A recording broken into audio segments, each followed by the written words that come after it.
Good evening, folks. Can everyone hear me? Yes. Wonderful. Yes. Ooh.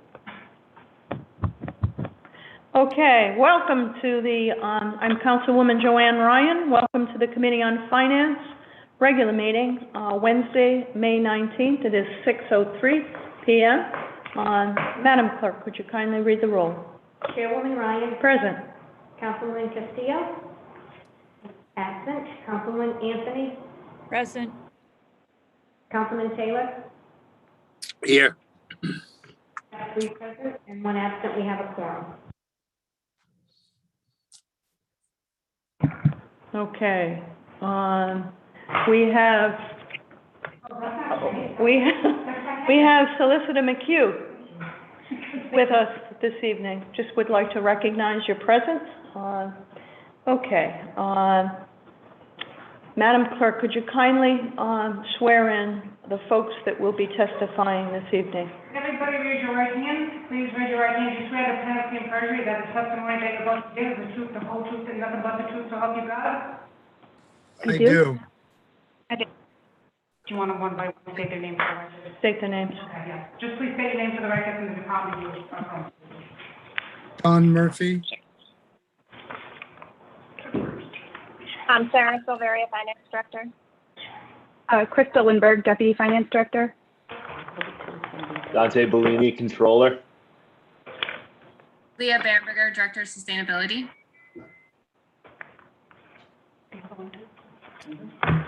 Nemo Roberts, Acting Director of Public Properties. Cesar Teo, Fleet Manager, Public Property.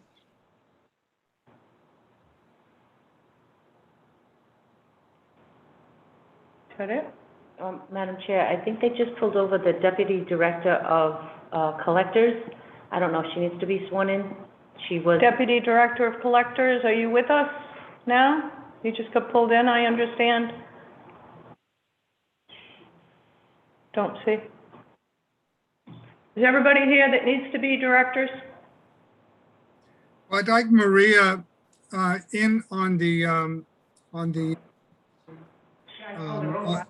this in case she needs to testify or can add anything. Okay. Okay. Well, I think the clerk, there's an attendee there. Yeah, because they're not there. They're not there anymore. Okay, apparently the clerk tried to pull her in. If you could instruct her to try to join us again, and we will look for her when you are providing any testimony. How's that sound? That's perfect. Thank you. Okay, wonderful. Thank you all for joining us this evening. I think what we're going to do next is enter an Exhibit 8, and we're going to, I'm going to ask for a motion to do that, to add, it's a package, a summary from the Finance Department of the Finance Division, which includes the Controller, the Retirement Office, the Collection Office, the Assessor's Office, and the Recorder of Deeds. And we're going to call that Exhibit 8. May I have that motion? So moved. Second. Motion made by Councilman Anthony, seconded by Leader Taylor. All in favor? Aye. Any opposed? Ayes have it. Okay, so we have Exhibit 8, the Finance Division, in front of us, before us. I think what we're going to do, Ms. Silverio, if you could be so kind to lead us tonight. I don't think we're going to do the 3 box reports on these, your division. If you can just summarize them all for us, and then highlight any major changes or any personnel changes that you think that we need to be made aware of. But I think that will help us get through. There's quite a bit on the agenda this evening. So please take us away. Okay. Okay. And then, of course, no problem. any directors that want to speak can jump in. Okay. Thank you. Sorry to interrupt you. Please go ahead. Thank you, Chairwoman. I can go through this rather quickly. A lot of these departments are rather small, have very small operating budgets, mostly salary. In the finance administration budget, the only real change that has been made here is a request to fund a confidential secretary in place of an admin assistant. It's about a $7,000 savings to this division's budget. And their operating expenses are, there was a $2,500 increase year over year. The city controller's budget is also status quo. There's no request for any changes in personnel. Services, there's a small increase of $2,500, and a $300 increase in supplies. Very small changes there. The retirement office, again, no changes. Some savings in that budget just based on past history and spend trends. City collector, the only change here as far as personnel from last year is defunding a clerk 4 and funding a clerk 2 instead. And there's a small increase in services line for, that is for the online tax sale. It's a little bit more costly to do that online, and supplies are consistent with prior year. The recorder of deeds budget, there's no change in any personnel requests. It's the same as prior year. There's a small decrease in the budget for services, and that's due to a reduction in the document storage fees. And supplies is an increase of $5 over the prior year. Not much has changed there. The tax assessor, this one's going to look a bit different than the current year. Next year is a scheduled statistical reval. The cost for that reval is reimbursed 80% by the state. So you'll see a revenue line there for $420,000. And that's the reimbursement from the state for the statistical reval. There are a few personnel change requests in this budget. The assessor would like the ability to fund an assistant city assessor, and then defunding a secretary to the Board of Tax Assessment and Review, and defunding a reader of deeds. And then if you notice in the expense line, there's Madam, it's a little. Is it cost neutral, or what's the change? It's a bit of a. It's a bit of a savings year over year. She will be funding 2 positions, and in place of the assistant. I can get you the exact figure. Okay. And then in the services for the assessor, you'll notice an increase of $528,997, and that's due to the statistical reval that we'll be undertaking in fiscal year 23. And supplies is consistent with the prior year. And I believe that closes out the finance division. Okay. I'm happy to talk here and answer any questions. Please, one more. Recorder. Recorder of deeds. Do you want to do the recorder of deeds, please? Sure. Recorder of deeds, there are no personnel changes, and the budget year over year is a small decrease of $2,000 in the services, and that's due to document storage reduction in expense there. Okay. Directors, do you have any comments on what was presented? Why don't we start with the city controller's office and the retirement office? Are there any clarifications or points that you'd like to highlight for the committee this evening? No question from me, Madam Chairwoman. Any comments on your budget? Any comments? No, none to speak of. I think Sarah covered everything pretty succinctly. Okay. All righty. Thank you. How about the city collector, Mr. Murphy? Tell us what's going on in your department. What are you challenged by? Well,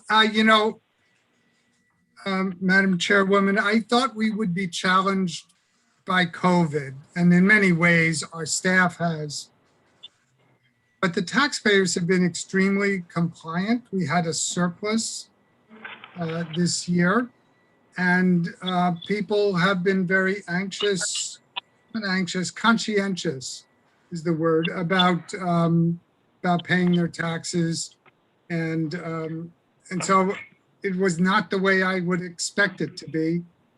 I think that the coming fiscal year will also be an improvement in terms of our ability to operate more flexibly. And I think that we have a good culture of compliance in the city of Providence right now. Wonderful. Okay. What about, how's your collection rate? How are we doing on collections? Things are very good. We had a $5 million surplus, I think, that we're looking at this year. Okay. Okay. How about the assessor? Ms. Parry, are you here? Excuse me. I am here. How are you? Good. I've had a lot of telephone calls with you this year, and I know you've been very, very busy. Tell us what's going on in your department. What are you challenged by? Of course. Well, I think like Mr. Murphy mentioned, we were all expecting a lot of challenges with just adjusting to working remotely with not only our staffs, but the constituents as well. And I will say between the two, it seems like everyone has been very receptive to the change and the adjustments. And this year, actually, I think was more of a success than any of us anticipated. We're happy with the way things turned out. We undertook a recertification for the homesteads. And I'm happy with the results of that, which we'll be seeing in July when the tax bills go out.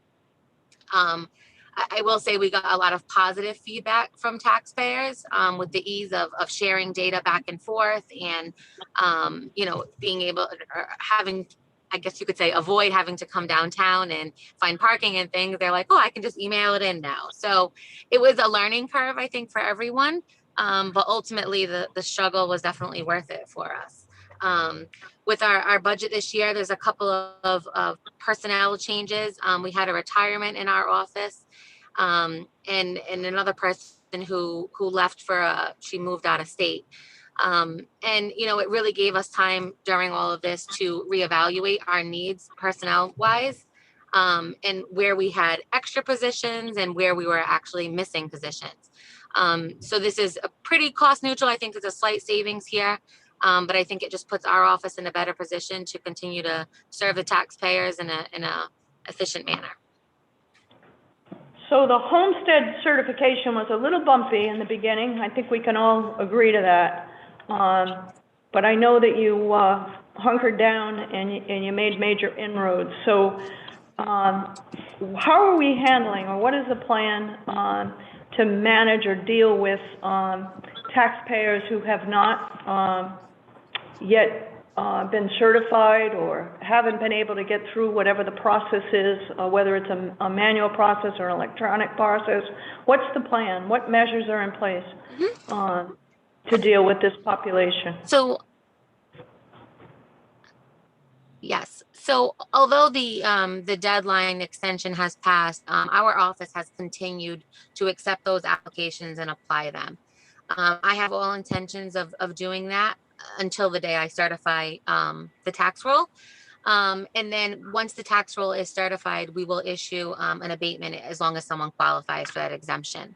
The council mentioned it early on. We want to make sure that our residents are receiving a benefit that they're entitled to. So we did another round of outreach mid-April. We sent out bright colored postcards. Again, it was something they didn't have to open just to get their attention. And we did see close to, I want to say it's about 700 new applications now from that point, which is great. So we're hoping that, everyone that is eligible has applied, but if they haven't and they, figure it out when they receive their tax bill, we will be making that adjustment for them at that point. Great. Committee members, any questions on this topic? I know it was a hot topic. Councilwoman Anthony, I see your hand is raised. Thank you so much. I appreciate it, Chairwoman. Ms. Parry, I'm just asking, I wanted to know about your, I know you're creating the new position of assistant assessor. And what will that assistant be responsible for? Sure. So right now in our office, I have myself and the deputy that are non-union supervisory positions. One thing I feel our office is missing is a third supervisory non-union position to help oversee personnel and assist with personnel matters. We have a position now where it's administrative assistant in the office. We have a senior deed reader. We have a supervisor of tangible, a supervisor of real estate. So there's different divisions within our department right now, where we have real estate operating, doing one thing, the tangible, motor vehicle, and there's really no designated point person to oversee the day-to-day work of personnel. And I don't know if you recall, last year I had requested, again, a non-union position for a quality control list. This position is in line with that, where I want oversight and I want to establish quality control procedures. I think it's a non-union position, so there aren't any conflicts or anything like that, but I want to really identify good quality control procedures and then just daily practices within our little divisions in our office. I'll be honest, I look to my colleague in the collector's office and see what a fine job they do with their staff. And there are 3 positions. So I kind of mirrored the structure of their office where they have the collector, the deputy, and then the assistant. So that was the goal there. If you see success in one department, you try and replicate it in another.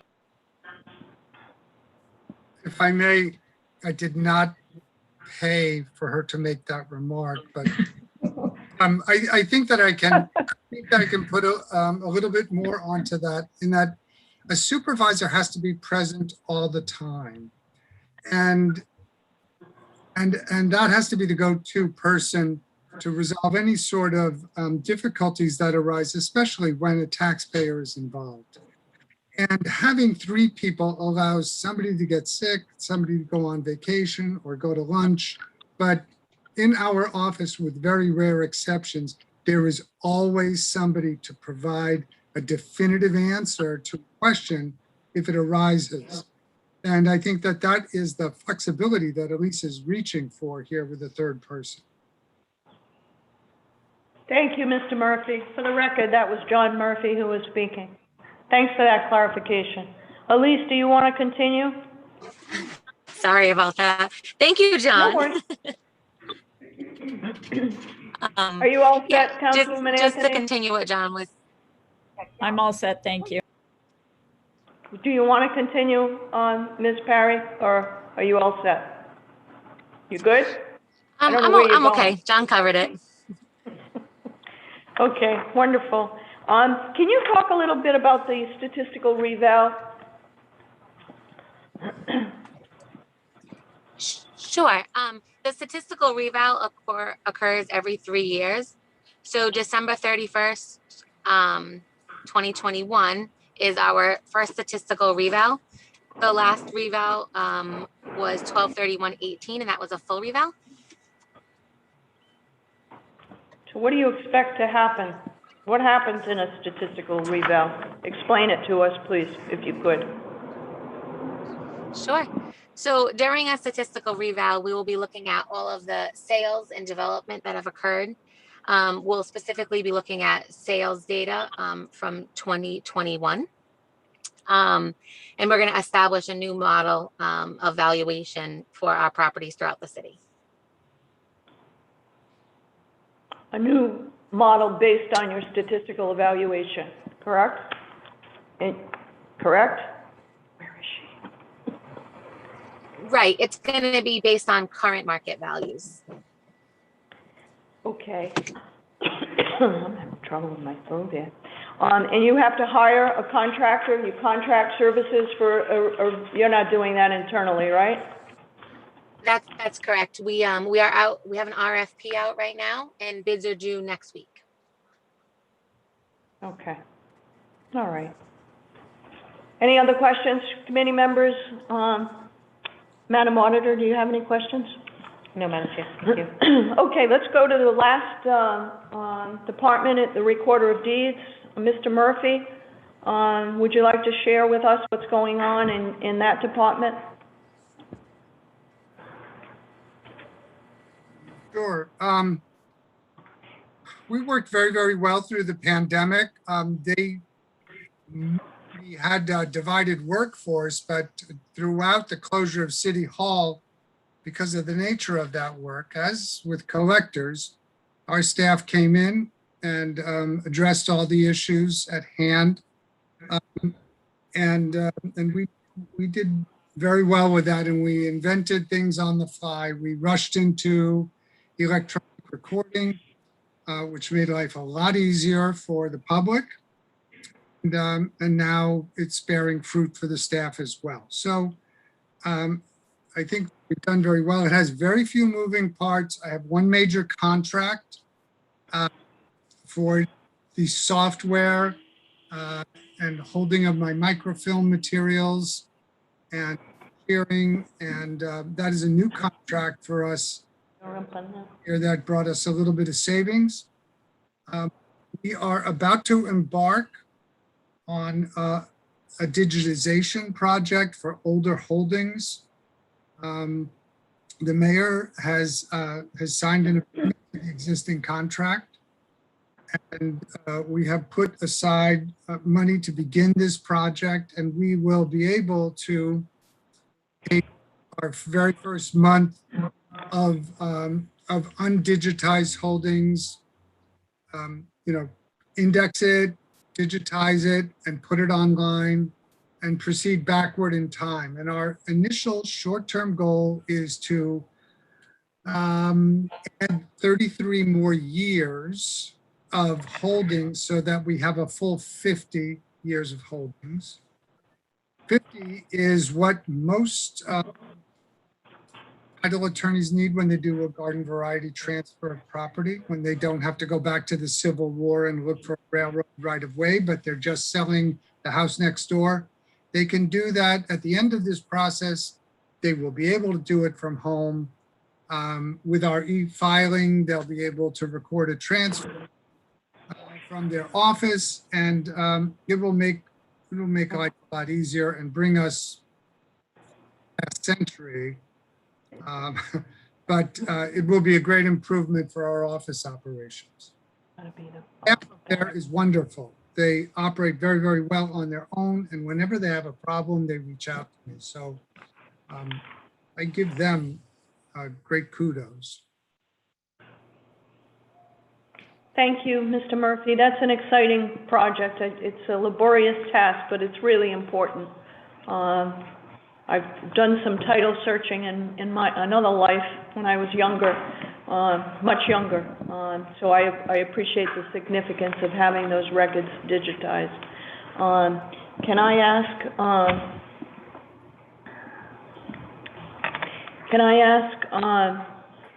so there's a revenue increase in the Rhode Island real estate conveyance tax.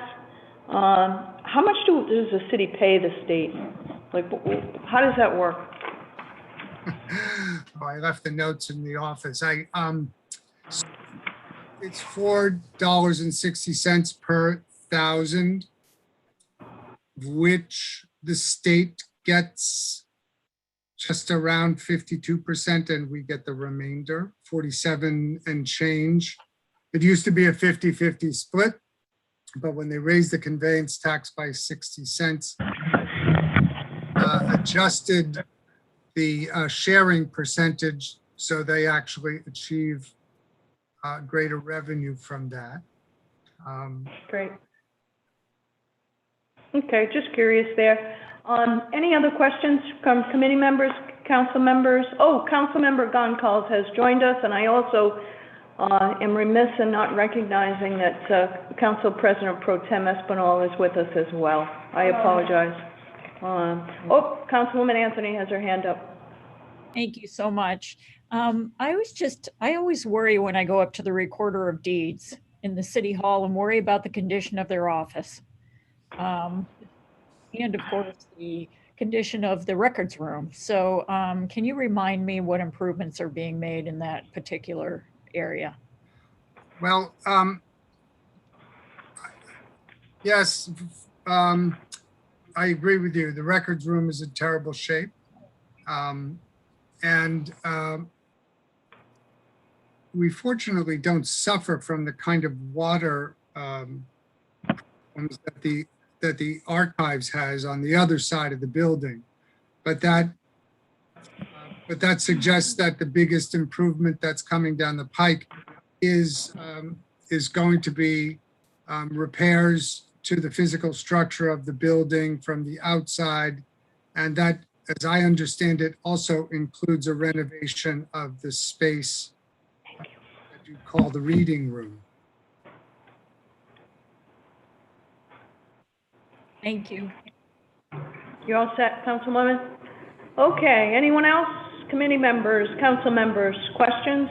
Madam Auditor, do you have any questions for Finance Division folks? I do You not. good? Okay, I think we're good. That's a wrap on that one. Thank you all Thank you. for joining us. Appreciate your testimony. Okay. Thank you.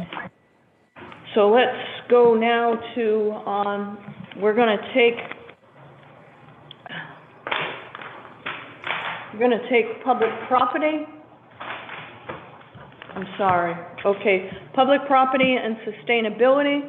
I have a package from the Finance Department summarizing the revenue, expenditures, salaries, benefits, services, etc., with an org chart for each. Public property and sustainability, I'm going to ask for a motion to call this Exhibit 9. Motion made by Councilwoman Anthony, seconded by Leader Taylor. All in favor? Aye. Any opposed? Ayes have it. Okay, so Exhibit 9, let's start with public property. Madam Finance Director, please take it away.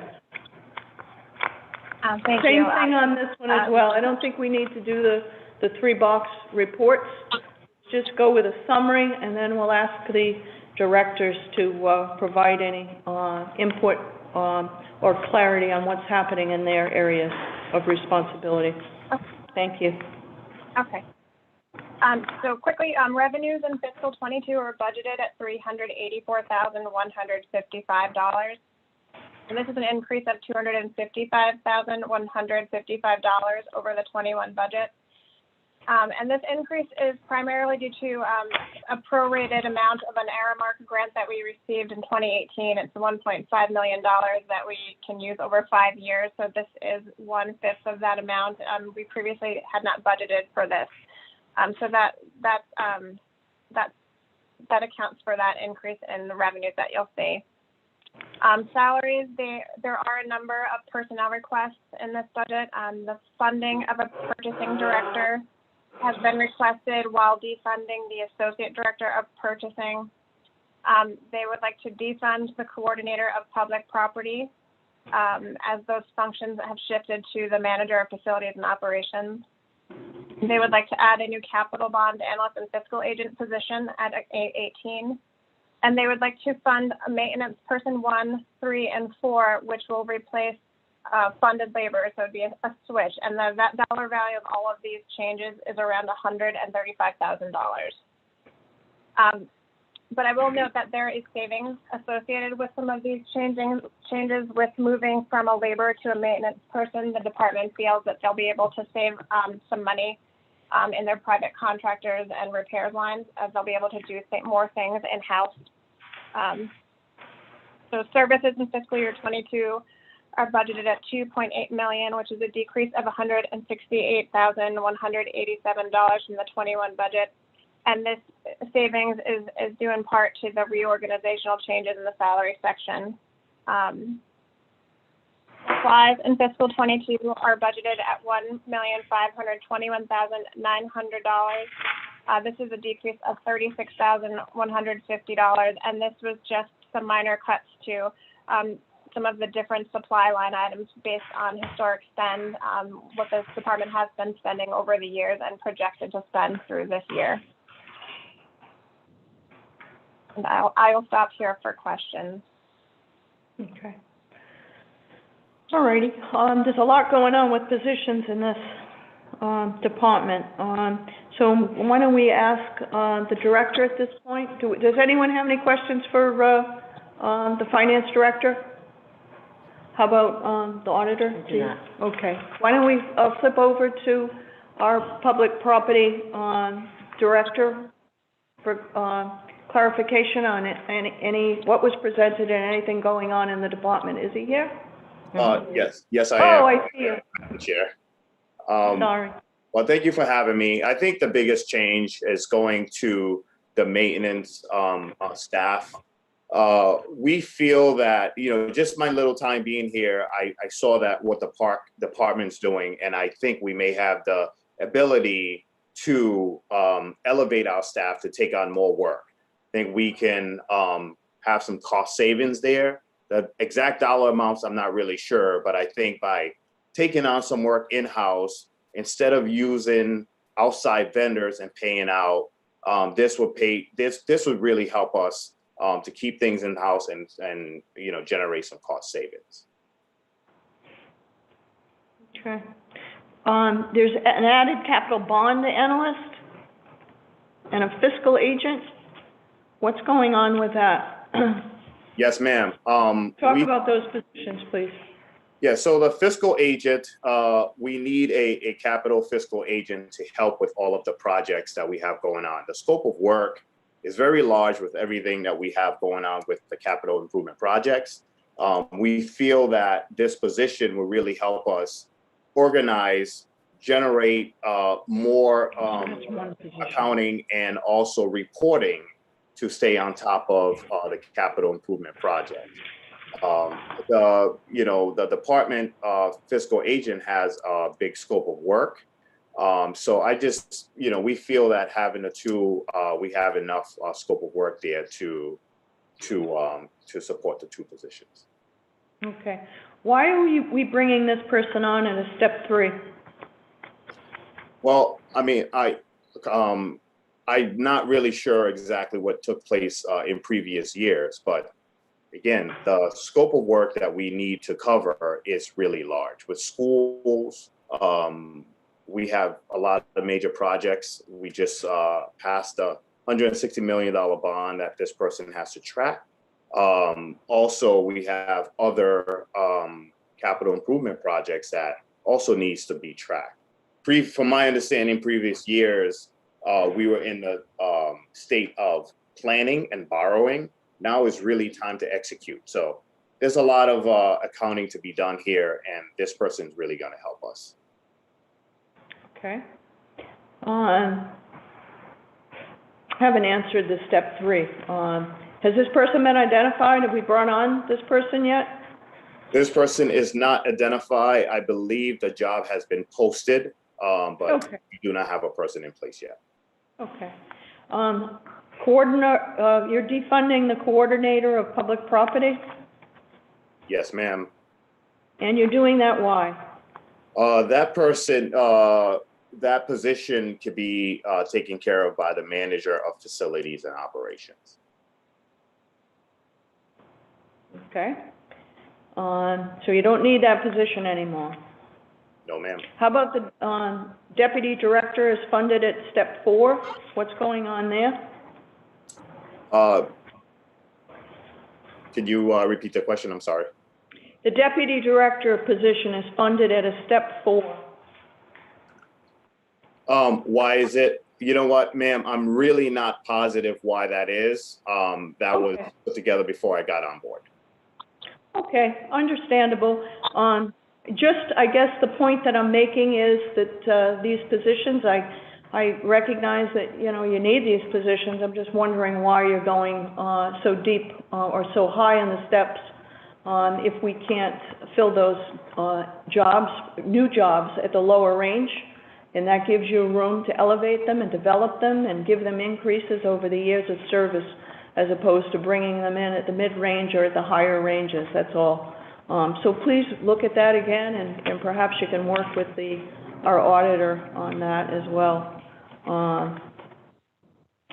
Okay. Madam Chair, I think I can help shed some light on that. Sure. I think at the time of the budget submission that position may have been occupied. So since that person's left, we can adjust that salary. Okay. That would be good. There's been a lot of changes here. So. Understandable. Thank you very much, Madam Director.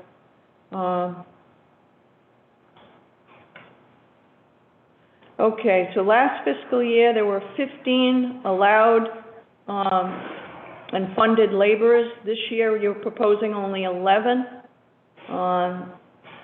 Adding a maintenance tech 2, a maintenance tech 3, a maintenance tech 4. Can you explain the change in operation that perhaps necessitated this drop in your laborers? 15 allowed, down to 11. So what's going on there? Yes, ma'am. Well, the goal is really to build the ability to handle a lot more in-house, similar to the parks. We feel that if we can bring more skilled people in the position, or give the current staff the ability to grow and do more, we feel that there will be a lot more savings. So I think at minimum, if every employee at that position could do what the laborer / custodians can do, we'll be in better shape. But if we have a small enough project that we can tackle some minor things, some demo work and a little more, we feel that it's going to help public properties to do, a lot more instead of getting that over to vendors. Great. Councilwoman Anthony, I'm sorry. Do you have a question? Yes, I do. Thank you very much. My question is, I am having not at all, I don't understand your org chart. I guess given all the changes you're trying to make, it is not making any sense to me. The deputy director, I think, is a step 5 on your org chart. I don't understand how this is working. So the manager of facilities and operations is responsible for whom? I'm just not sure what's going on with the org chart. And maybe it needs to be redone based on what you're doing. I think there's a disconnect. Well, I can look into that a little more, Councilwoman, and apologies, that is a little confusing. I think the manager of facilities and operations is responsible for, will be responsible for the laborers, custodians, also the maintenance people that we're bringing on board. Thank you. Okay. Madam Order, do you have any questions? Just one. I don't know, Demo, if this would be directed at, excuse me, at you or at Leah. The heat, light, and power, who is responsible for tracking and checking those bills, making sure they're accurate? Is that Leah or is that you? Leah, can you speak on that, please, if you're there? Okay, we can wait then, Leah, until we get to your department. That's fine. I can Well, wait. it's a team. It's certainly a team effort. So our office, our energy manager, Rob Hart, does an initial review of the bills once they come into public property. So we review the bills, make sure that we're capturing all the bills, and then send them off to be paid. And if there's a discrepancy, have you ever found a discrepancy? We most certainly have. Often there can be charges that are not accurate, and we resolve those with National Grid before paying. And who actually pays the bill? The controller's office. Okay, and they pay after you review? Correct. Okay, all right. Thank you. Thank you very much, Demo, for your answers. Committee members, any more questions for Demo, the director? Oh, Councilwoman Anthony. You're muted, Councilwoman. You're muted, Councilwoman Anthony. Yes, I'm so sorry. That's okay. Do you have any further I raised questions? my hand and mistakenly. I'm so sorry. Oh, okay. Okay, no worries. Thank you very much, Mr. Roberts. I'd like to ask Leah Bamberger to talk, and I understand there's an ordinance that was passed by the council. Actually, has it fully passed? Nope. First passage. We're close. Regarding setting up the Office of Sustainability as a department. I know that there's challenges regarding budgeting, setting up a separate department, fiscally for you. So I don't know where we're at on that. I think that's an open topic, but I'd like to hear your thoughts on, so please share with us on what your thoughts are on, basically creating a department, managing your own budget. Absolutely. So we do hope, the ordinance will get a second passage this Thursday that acknowledges that there is in fact an Office of Sustainability and not just a Director of Sustainability as a department head. We do have a team. And so the change in that ordinance is really to reflect the fact that there is an Office of Sustainability and it's not just one person. And we do hope that ultimately we can have the capacity to manage our budget independently of the of public property. But public property has been a great partner in supporting our office fiscally and administratively. So we appreciate that partnership. And I suspect that in fiscal year 23, we will try to resolve that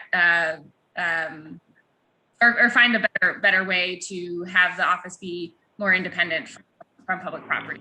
So you rely on the administrative services of public property, correct? Correct. Okay.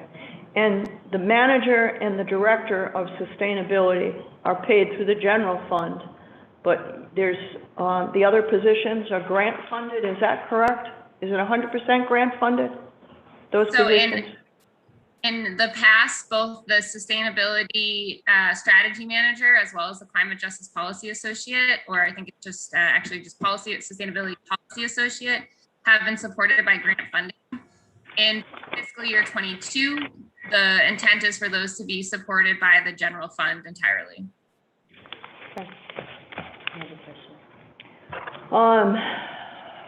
Madam Auditor, do you have a question? I do. So, and I know, Leah, that we have spoken about this, but my concern is that a fiscal note should have been attached before it was provided to the council, so the council would have an idea. Like right now, part of the fiscal impact is hiring these 2 new positions because they're both positions for the department. So your department is growing, so that is a fiscal impact. And then including any overhead costs that you may incur, anything else. Just as an information to the council, I know this is a very hot topic and that everybody wants to see it. But I just think for the purposes of continuity, anytime there's a proposed new department change, there always should be a fiscal note included because we're going to introduce the department and we're not going to know the financial impact and what will be needed. So there already is growth in it and there is an impact to it because we just took 2 positions from the grant and made it the responsibility of the general fund. And I don't know if you would want to offset that fiscal impact with savings that these positions have created, and it might net zero, and that might be the fiscal impact. But I just think that it should have been something included with the passage or the introduction of the ordinance so the council would have some idea. Whether they require that or not at Thursday, I'm going to leave it up to them to decide. It's not, that's my recommendation. Thanks, Madam Auditor. Can I ask one other question? Sure. In the grants line item in the non-general fund, Sarah, you may have to comment, there's $110,000 for sustainability. Is that for your office?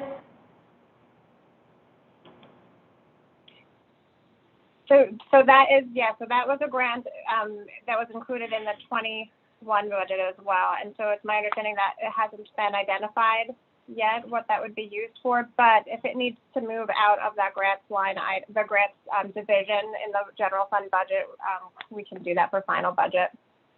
So just for clarification, the city is giving a department a grant of $110,000 to use, but it's not a department expense.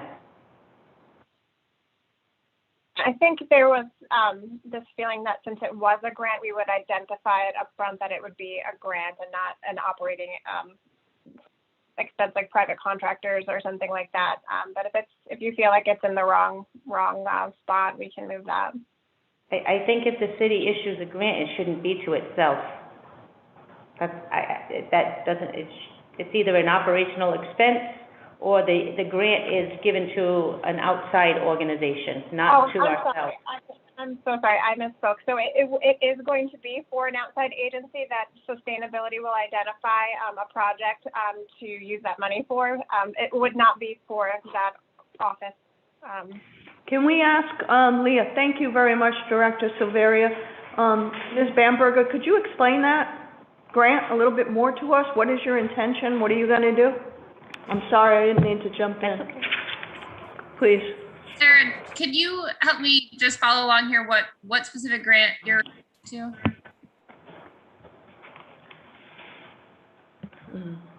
I'm wondering if this is the Bar Foundation grant that we received, or?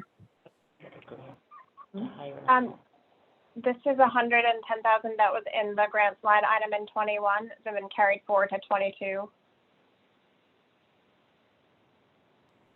Okay. You know what, folks? So where I'm at on this is I'm confused about the fiscal impact of the Office of Sustainability on the budget. I think we need to get to resolve this, particularly before the council votes. So I'm going to ask Ms. Bamberger if you could work with Director Silveria as well as our auditor to button this up and make sure that we're in a good place. I recognize that the language in the ordinance itself relies upon, services and support from public property. So maybe, we just need to look at it. So let's leave it at that. Are there any further questions for Director Bamberger? Committee members? Okay. Councilwoman Anthony, your hand is up, but your computer hand isn't up. My raised hand. So just to be clear, is that going to be holding up the vote tomorrow night in the second passage? Well, I hope that we can work Quickly. tomorrow. Great. I hope we can. Okay. But that's an important piece. That's an important piece of this. There is clearly a fiscal impact as it's been expressed. There's also a grant in question. We need to get a little bit more detail and all feel comfortable that we know exactly what's happening in that department. All righty. Will that be communicated to the Finance Committee tomorrow by any chance? Councilwoman, I'll expect an update from our auditor and we'll move forward on that, okay?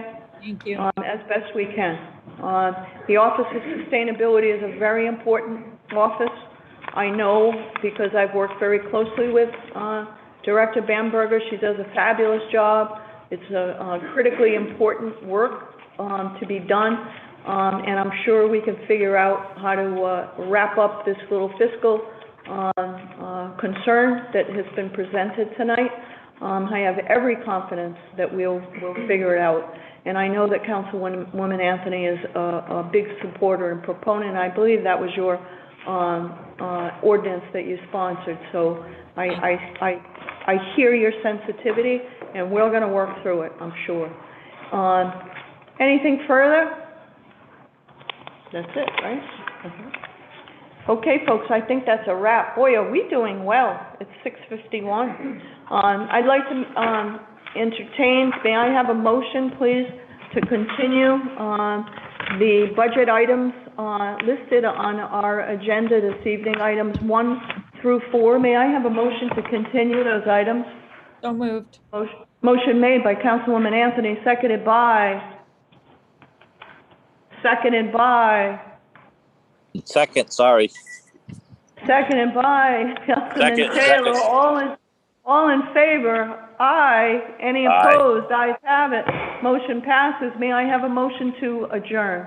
So moved. Motion made by Councilwoman Anthony, seconded by Councilman Taylor. All in favor? Aye. Any opposed? We're adjourned. Thank you very much, folks, for all your